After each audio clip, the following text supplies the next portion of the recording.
My name is Makoto. I'm Pell's co-founder. Tell us a little bit about your journey in crypto and what obviously brought you to this point. Well, I actually started my career in the more traditional finance space before I actually stumbled upon crypto in 2017. If I may actually refresh people's memory about it, back in 2018, there was a very, very cold crypto winter. And I think what I have learned was we actually should probably go strong momentum. And secondly, I think EigenLayer has actually inspired and introduced the idea of restaking. What is the most valuable driver of this entire business model is the underlying assets that's being pledged. But if you're really talking about asset strength, Bitcoin probably beats everybody else hands down. And I think a second point is that Blockmates Orange is sponsored by Core Network, the ultimate Bitcoin-powered EVM-compatible blockchain. Learn more about Core at blockmates.com. Welcome back, everyone. Another episode of Blockmates Orange. As usual, we're going down the Bitcoin DeFi rabbit hole. Great guest today, Makoto from Pell Network. Bitcoin restaking, Bitcoin DeFi at its very essence. Obviously we are looking at, what Ethereum has taught us about restaking, but it's the same but very different. There's also other products within the Pell Network, very ambitious from what I can see, but it looks like the guys are executing. Had a pre-seed raise recently. I think it was last month for $3 million. You guys are in the game. You're here to play, and you're serious about what you're doing. Welcome, sir. It's great to have you on. Hi, Jedi and Blockmates. My name is Makoto. I'm Pell's co-founder. Very happy to be here today to jam with one of the most professional degenerate community in the crypto space. Yeah. What an awesome intro. I'm going to definitely get a clip of that. Okay, just jumping right in. Tell us a little bit about your journey in crypto and what obviously brought you to this point. I'll go for it. Right. Well, I actually started my career in the more traditional finance space, did investment banking and management consulting before I actually stumbled upon crypto in 2017. And I was actually hooked up by a friend to the Ethereum Foundation to help them organize the ETH Global Hackathons. One particular episode was the 2018 ETH Singapore. Back then, they have never done this in this part of the world. And since I was based in Singapore, I actually helped them to pull that off. That really opened a new world for me because I saw a really genuinely passionate and innovative technology that was being developed. And if I may actually refresh people's memory about it, back in 2018, especially in December, there was a very, very cold crypto winter. Despite all that, there was still a lot of developers, builders, really building interesting stuff. And some of them actually led to the DeFi summer 2 years later. And I think that was it for me. And I sort of ditched my job in a TradFi world and jumped into the crypto rabbit hole. Never looking back. Starting my crypto career, so to speak, dabbed into CeFi and then DeFi. And I think what I have learned, easy and hard lessons along the way over the years was that we actually should probably go with strong momentum or where the trend is going, but not passing fads, stronger, bigger narratives. And that's why for Pell, we have actually seen perfectly converging forces in the area of Bitcoin ecosystem. And I think Blockmates have covered a lot of content on that already. And secondly, I think EigenLayer has actually inspired and introduced the idea of restaking. So Pell basically put these two ideas together to do restaking Bitcoin. And what idea actually on a high level is simple as that, but the devil is in the detail when it comes to actually implementing Bitcoin restaking. It's a whole new different kind of ballgame. Happy to actually talk more about that. And again, thanks for having me. Today's podcast is sponsored by Glyph. Glyph is a non-custodial decentralized exchange operating on the Core Network. As you know, we've spent a lot of time focusing on Bitcoin DeFi on this podcast, and essentially what Glyph is doing is replicating what Uniswap has done on Ethereum. So they are obviously dedicated in developing a sustainable and innovative DEX on top of Bitcoin, much like Uniswap, and just taking this whole Bitcoin narrative to the next level. So they've got a unique non-custodial approach which allows users to retain ownership of their Bitcoin while enjoying the benefits of a decentralized exchange experience. Their website is glyph.exchange, and you can go and trade a variety of assets there like BTC, USDT, USDC, and a lot more. Go check them out. Yeah, it's an absolute pleasure, and what a great intro. Just very mindful of kind of like the moving parts in the DeFi space, and then obviously translating that into Bitcoin itself. I wanted to just ask you in terms of like, obviously we've had, let's lean into the kind of the Ethereum side. You brought up EigenLayer, and what I really like about EigenLayer is that despite the token price, which obviously a lot of people are grumpy about, the irony is that it's such great technology. And are you guys essentially looking to replicate the security that is EigenLayer in comparison to Bitcoin?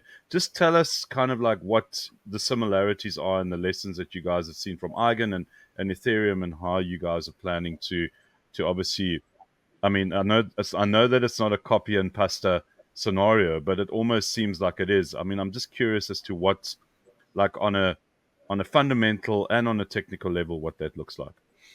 Yeah, sure. So I think if you look at the fundamentals of the restaking business model, what is the most valuable driver of this entire business model is the underlying assets that's being pledged and dedicated as security collateral. EigenLayer proposed and implemented using Ethereum as the asset to actually protect other networks. And if we look at it, ETH is great. It's the second largest crypto asset after all. But if you're really talking about asset strength and the security stemming out of that, Bitcoin probably beats everybody else hands down, right? So we say to ourselves, if this is the most important value driver of restaking, why can't we go straight to the top and use Bitcoin to actually provide that economic security for other distributed networks? And I think a second point is that we realize while EigenLayer has really done great stuff within the Ethereum or EVM ecosystem, it is in a way also limited to the EVM world, at least as of today.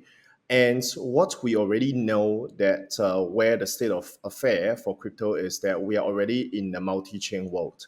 That's why we actually came up with the idea to actually make our Bitcoin restaking network Omni-Chain, which means we are not only able to support the Bitcoin ecosystem, EVM, Solana, Move, Cosmos, Ton, anything that you can name it, so that any projects that wish to actually get on, borrow the Bitcoin-backed security, they don't have to worry if they are EVM aligned. They can actually straight away integrate with Pell and off they go. So these two actually, in my view, are the key differentiators of Pell, other than sort of sharing a similar business model when it comes to restaking. So, I mean, just for the sake of our listeners, how would you define EigenLayer at the moment? And guys, it's not a token. There's like something really fundamental around what EigenLayer is. Makoto, how would you define what EigenLayer is doing, and then how would you define what Pell is doing? Right. So I think I would like to abstract away EigenLayer and Pell and look at restaking as a business model. There was actually an article that I read about, and I really liked that analogy. Using restaking to actually help bootstrap new projects or new distributed networks is like the AWS moment of Web 2. So if we turn back the clock to the 90s or early 2000s, before the birth of AWS, if you want to start up an internet company, you have to actually procure your own server resources, your own data storage, and all of this will actually be fixed capital expenditure, and it has to be on-premise. And this actually means if you want to start a company, regardless of what kind of product or services you want to build and offer, these things you can't run away from. And this actually became, in a way, a hindrance for some of the new projects or companies back then to actually test out their idea, because they have to actually get sufficient capital before they even get started. Now enter AWS. They say that, look, you don't have to actually do this all on your own or all by yourself anymore. Why don't you actually subscribe to our cloud computing services, where we provide this storage, we provide this compute power on cloud, so that you can turn this capital expenditure into an operating expense. And this is actually going to reduce the overall cost, make it more effective, and it's offering the companies more flexibility. And of course, as of today, we all know how successful AWS is. But when it just got started, it wasn't born without a lot of skepticism, right? So we actually are seeing a similar trend or similarity here for restaking. Now, if you want to actually start your own distributor network project today, and if say you want to actually use the proof of stake consensus mechanism, you actually have to reach out individually to potential validators. And you have to offer them sufficient incentives in terms of your own token to attract them and retain them, for them to actually provide these validation services for your network, and for them to actually stay with you and do honest work. And traditionally, this has cost projects and APR in terms of token emission upward of, say, 30% per year. And that is actually a very high cost of running your business. And that actually has led to a very big part of the tokenomics of any kind of projects to have to be set aside, earmarked, and used to actually incentivize and maintain the validator network. So enter restaking. We say that, look, you probably don't have to do this on your own anymore. So I think both EigenLayer and Pell, we actually have connected with many node operators on our platform already. So for any kind of developers, they want to actually start their project, they can integrate, for example, with Pell, and you have instant access to our 40, 50 node operators. You don't have to actually knock on the doors one by one. And you actually will get to pay probably a smaller amount of fees, because we actually do not need you to actually incentivize these guys with very high APR anymore. And I think one third component that is very important as well is that using your own token to secure your network is it's not without its problems. And I think we have heard about the idea of a death spiral, where the token price plunge of any kind of project, then the overall network security becomes weakened, and then you are actually prone to more attacks. And if some of these happen, then you are just going to see the price of a token tanking even further, and then basically until the end of the network, right? So using an external asset, in our case, Bitcoin, to actually secure your network, you are shielded from this kind of risk. Even if your token is going up or going down, your network security is independently managed, because it's pegged more to Bitcoin rather than to your own token. And I think as lately we are seeing Bitcoin approaching really, really close to the $100,000 mark, I think this is speaking for itself how strong the economic network security can be if you use Bitcoin. So overall, we see with the introduction of restaking, the developers really benefit from a more cost-effective way of bootstrapping their projects. They don't have to actually go through the whole 9 yards anymore. They probably can spin up things in a matter of week instead of month. Yeah, I mean, obviously, from a technical perspective, amazing answer. Also, a very good sales pitch on your behalf for Pell Network. So well done on that. I mean, you guys are wanting to attract developers. You do want to attract growth. And that's obviously, I would imagine, part of your business plan and part of your revenue generation. I want to get into that in a little bit, but I just want to ask you just one question that I always seem to come back to with these discussions, and that's, Bitcoin centric, and it's not even maxis. I think just from a Bitcoin centric mindset, people don't like to hand over their Bitcoin. For some reason, Ethereum maxis and even Ethereum users don't really have a problem. They'll go into protocol, they'll stake, they kind of accept that this is part of the process. It's part of what we learned in DeFi. Are you guys finding the same kind of like assumption that I'm making here now, that people don't want to hand their Bitcoin over? And if you are finding the same thing, how are you guys planning to overcome this challenge? Right, I have both a good news and a bad news to that. The good news is that as of today, Pell Network has a TVL across the supported networks or chains that we work with of over $600 million. That's actually about half a year's work for us since we launched in May this year. That's the good news. So there are people, Bitcoin holders, who are interested, who actually took the leap of faith to actually participate in what we call Bitcoin-centric DeFi, right? Or some people like to call it BTC-Fi nowadays. The bad news is that that actually is very, very minimum and small compared to the overall market cap of Bitcoin, right? And again, if we take Ethereum as a reference point, right now, the entire ETH market cap, out of that, I think 20 to 30% is actually pledged or used for staking. But for Bitcoin, we are far, far away from that. And I agree that this has something to do with how people see or are educated about how to use or deploy their assets. Bitcoin was born with very limited programmability, right? The native layer one chain itself doesn't support such kind of functionality. And that's why we're seeing a proliferation of Bitcoin layer twos. And I think Core was one of the pioneers and leading BTC layer twos there. And we actually need to essentially build additional infrastructure pieces in order for us to realize functions as simple as staking and restaking. And I think that is going to be sort of a long journey ahead of us.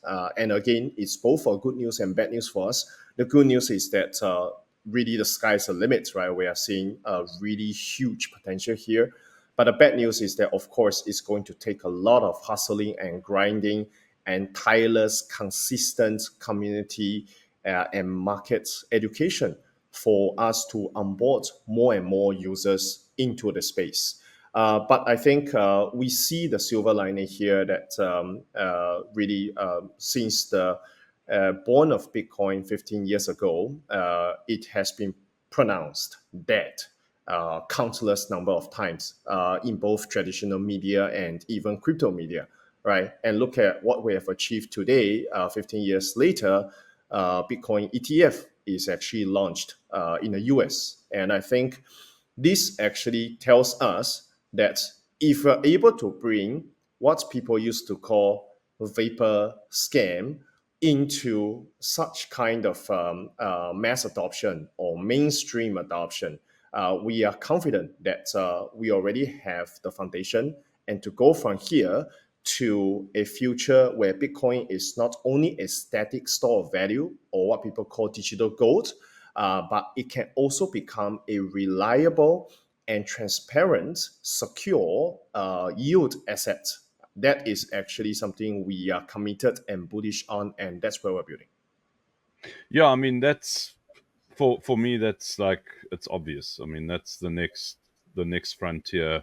I think a lot of people are fading the idea of kind of like a Bitcoin DeFi, but like anything in the space, it's just it's not a question of if, it's just when, you know. And I think the approach is the correct one in terms of the way that you guys are going about it. And like you said, there's obviously going to be some interesting lessons and valuable lessons that you guys will learn along the way. So the other thing that really intrigues me about what you guys are doing is obviously the Omni-Chain component. Can we take a deeper dive look into, you know, the way that you guys are approaching it? Because I know that, you know, at the end of the day, we've always known that some of the biggest risks in crypto are the bridging components, irrespective of what those might look like. Are you guys building your own bridge or bridges in terms of the communication that you are requiring between the different chains? And what does that look like, from a planning and obviously from a technical perspective? I really love this question because when we actually designed the architecture of Pell, we thought about what does it take to be omni-chain. The conventional way to do it is to actually build bridging solutions. And I think if we speak about it in a more layman term, it's basically I have built a great product or service. Now, users or customers, you come to me because I have this awesome thing that you must try out, right? We actually decided to not go with that approach, but rather actually take the extra mile and walk to our users. So what we do is we actually deploy our restaking contract natively on all the different chains that we work with. So say if you hold your Bitcoin assets, any kind of BTC layer 2 or EVM chains, you don't have to bridge them to anywhere else. You actually will be able to find Pell's native restaking contract directly on the chain. And you can interact with the Pell app there and do the restaking of your Bitcoin on the chain itself. So you don't have to bridge at all. Now, we already support, I think, 16 to 17 chains as of today, and that number is only going to grow as we scale our business. But the second part of Omni-Chain is that now we have essentially scattered Bitcoin liquidity or asset value on various chains that our users have staked, right? How do we actually make use of that? We actually employed what we call a layered modular architecture, where we are building, and we have, by the way, just announced a public testnet on that, our own special purpose layer 1 chain, Pell chain, that serves not as a general purpose layer 1 where you actually build DeFi and stuff like that. It only serves two purposes. Number one is it actually helps to calculate and aggregate the different kind of BTC assets we have on different chains without moving them. So it's really an accounting ledger. And secondly, it also acts as the single point of contact with our own node operators and our decentralized validator services partners. We call them DVS, to also signify the importance of Omni-Chain. And they don't actually have to interact with any of the chains where the assets are sitting on, because that can be a tedious process for them. You have to actually do quite a bit of redevelopment, redeployment, so on and so forth. Now, Pell can be your interface to that. So that on one hand, we have aggregated the assets.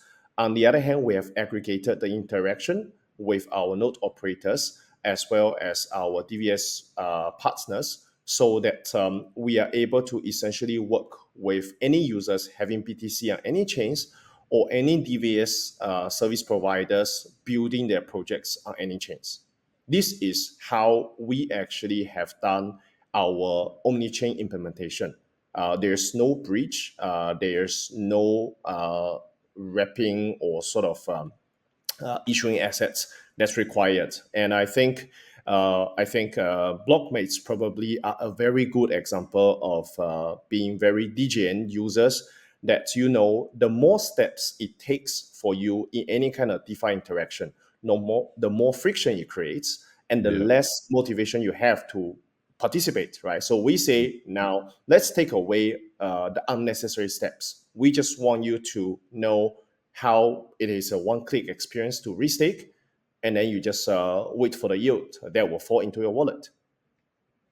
So, I mean, just in terms of that, and I think I never realized, obviously, the dynamic that you guys had. So thank you so much for that insight. I wanted to ask you around this methodology that Core are using with the lock mechanism that they have, where you retain custody of your Bitcoin, but you pledge it, right? So effectively, it's a pledging. You retain custody, but you obviously can't buy or you can't sell it because you've pledged it elsewhere, and it's on a time lock mechanism. Are you guys utilizing that technology as well in terms of essentially easing that psychological barrier that people might have in terms of staking their Bitcoin, or is that something that you guys haven't really considered? I see you smiling. So actually, we don't do that. And I think, Jedi, you might have already answered the question for us. So how do we actually work right now is that we actually work with our partners, for example, like Core, where they have already got their job done to convince the users to move their native BTC onto Core Chain. And now we just tell Yes. them, now have your Bitcoin on Core Chain already. What can you do with it? Potentially, you can consider restaking that BTC to earn some passive income.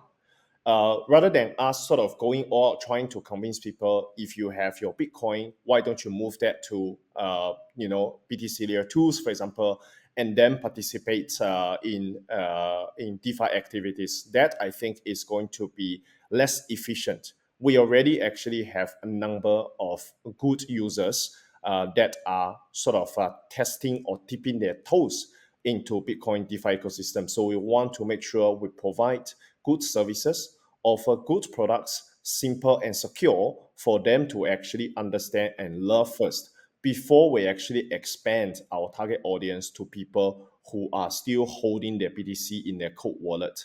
And I think we can't do this on our own alone. We actually work this in collaborative effort with three primary groups of partners.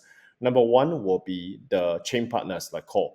And number two will be actually Bitcoin asset issuers. These include guys like Wrapped BTC, TBTC, I think FBTC, so on and so forth.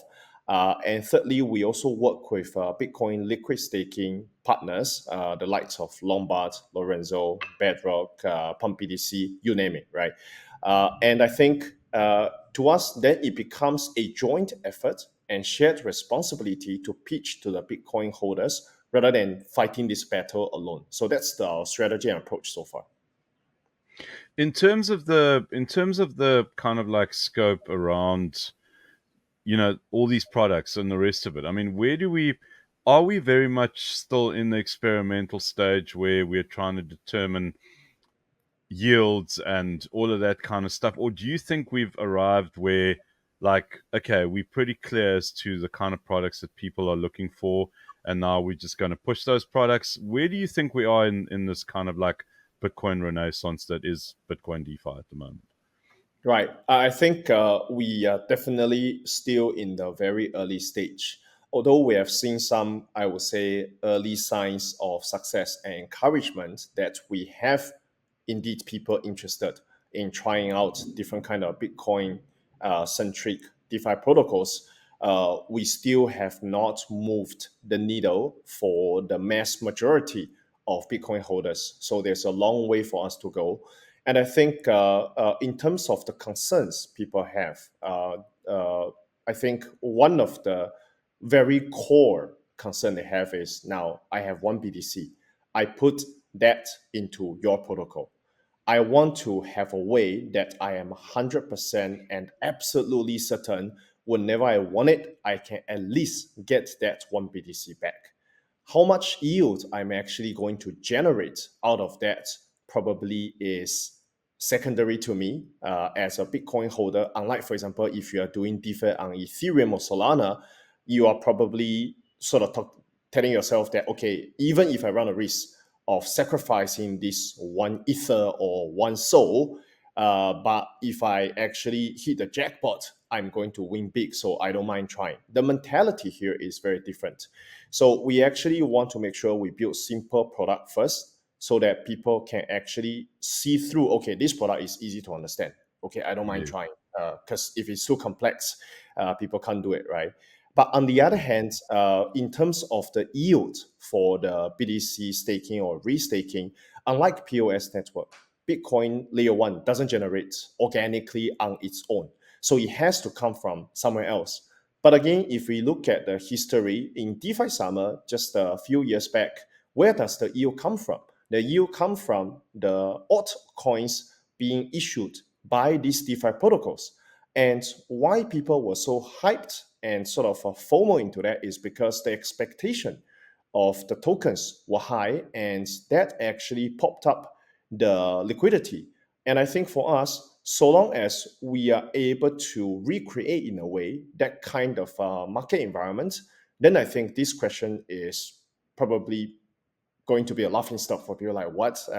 you are still questioning the legitimacy of the source of yield and stuff like that. But right now we're not there yet. So I think just in a way, be patient. And as we sort of enter the next stage of the bull run, a lot of these currently sort of questions that we're scratching our heads will go away on their own. I mean, I think one of the most efficient, or should I say, the most sustainable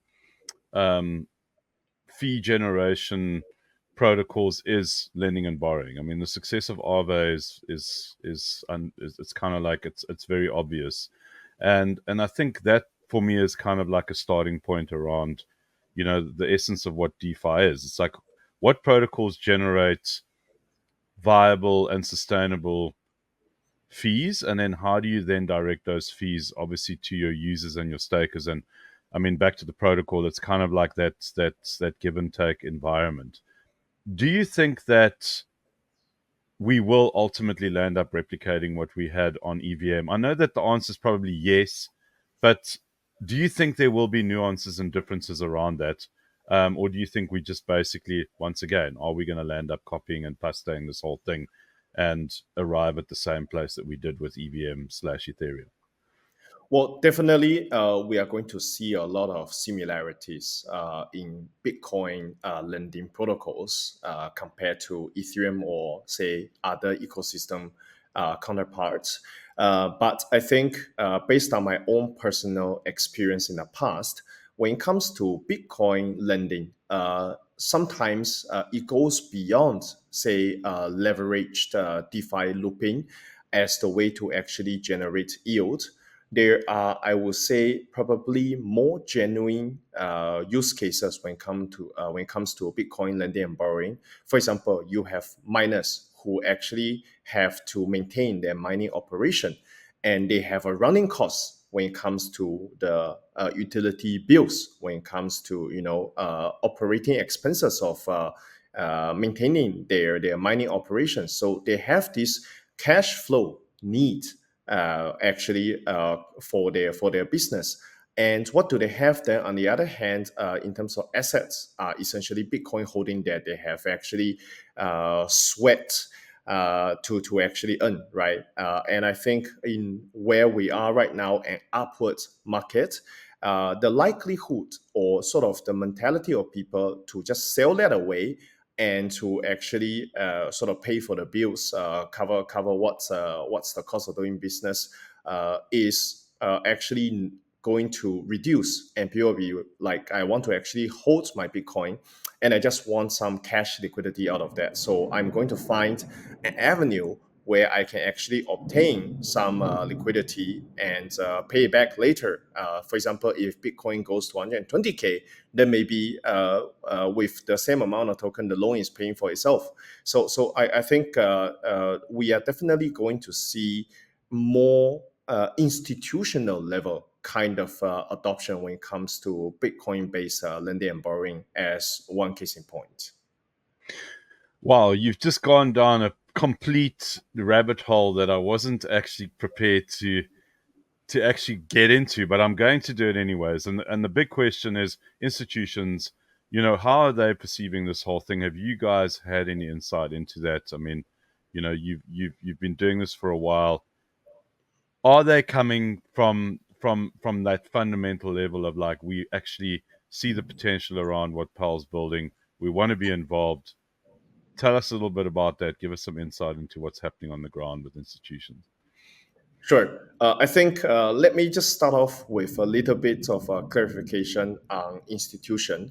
So we have crypto native institutions, and we have more TradFi institutions who are just accumulating or adding Bitcoin as an alternative asset into their portfolio. I think for the former, some of them actually are already participating in Pell's Bitcoin restaking service or product, because for them, I think one thing very important is the risk appetite.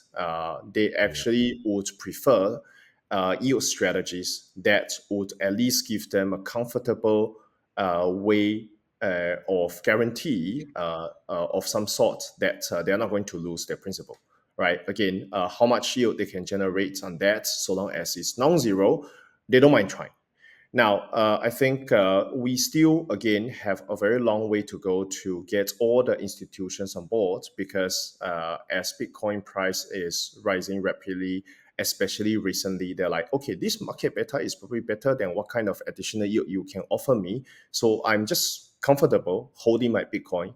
And for people who are sort of sharing that kind of feedback with us, or just feeling that they are not ready, we are totally okay, because we know we're not going to build this over time, or sort of in a day, or things will be just different tomorrow. We're here for the long term. And I think we also need time to accumulate our own credibility, our own track record, to actually demonstrate to institutions. Because I think if you work for an institution, chances are you are not managing your own money, you are managing someone else's assets, right? You actually need that, in a way, chain of proof that there has been an established track record for this business of returning consistent return on the investment. And I think that actually would make it easier for them to finally say, okay, we're in. But of course, we have institutions also with different kind of risk appetites, and some of them are already with us. But I just want to sort of turn this into a slightly different angle. Ultimately, we still see that any kind of momentum, any kind of new innovation, they are probably not pioneered by institutions with big asset holdings. They are pioneered by retail communities. Bitcoin itself actually started out as nothing but sort of an experiment among the geeks community, right? And we didn't have Bitcoin sort of getting adopted on day one by some big corporation or institution. So again, when it comes to Bitcoin DeFi or restaking in particular, we still see this probably will hit it off with the retail community first, before it gets the attention and sort of recognition and acceptance from the institutional side down the road. Yeah, I think, I mean, it makes sense, right? It's kind of like, well, I'm not gonna throw $1 billion into something that's been around for a short period of time. So yeah, I mean, obviously you've been very clear in your communication. There's no shortcuts here. You've got to go through the motions. I wanted to just go back to Pell, kind of like in terms of what it is that you guys are building. There's quite a few products kind of like rolled into this beast that you guys have been building. Just give us a rundown. Obviously we've spoken about the restaking aspect, obviously the Omni-Chain side of it. What else is kind of like, the big components of Pell at the moment that you guys are building? Sure. So I think we actually take it as one of our missions to make restaking as a business or as a narrative simple and straightforward to different kind of target audience. So for the Bitcoin holders, I think you just need to understand this as a way to generate safe yield on your Bitcoin. Don't expect the sky out of it. It's not yield farming. It's not leverage trading. It's not opening perps position that you can actually just double, triple, 10x or lose everything overnight. This is actually a very low risk strategy. But other than that, you don't actually have to look at, say, our layered modular architecture and other stuff unless you are personally interested. Right.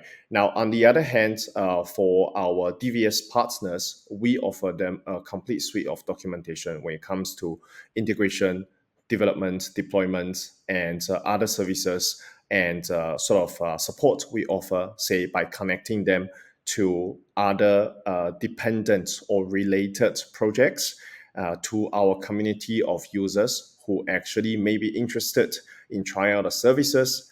And I think we actually take it very seriously when we say we want to build the Omni-Chain BTC restaking network. So far, we have supported all the major Bitcoin layer 2s.